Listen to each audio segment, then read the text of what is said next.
Following the collapse of the brutal Assad government in Syria, European countries have stopped processing new or existing refugee applications from Syrians.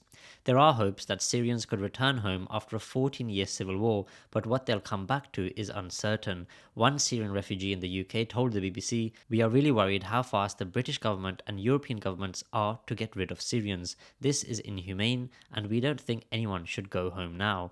The Syrian civil war caused the world's worst refugee crisis, with 14 million people displaced since the conflict began. A quarter of the global population of refugees are from Syria. But after a decade in exile and with the country torn apart by war and bombings, many Syrians will have no homes or jobs to go back to.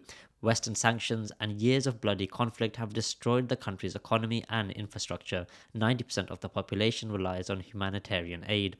Syria's new rulers were once affiliated with Al-Qaeda and ISIS, sparking fears that the country could see a resurgence of extremist groups. And similar regime changes in the past, like in Libya, Iraq, or Afghanistan, have only ushered in further instability and conditions even worse than before. Add to that the ongoing foreign interference in Syria, including Israel's relentless bombing of Damascus and its ground invasion. No one knows what the future holds. All of those people who came from Syria need to be supported, need to be empowered, not uncertain again, not feeling unsafe again, another Syrian refugee in the UK said. However the situation unfolds, millions of Syrians will continue to need support and even refuge, despite Western countries saying it's now safe to return home.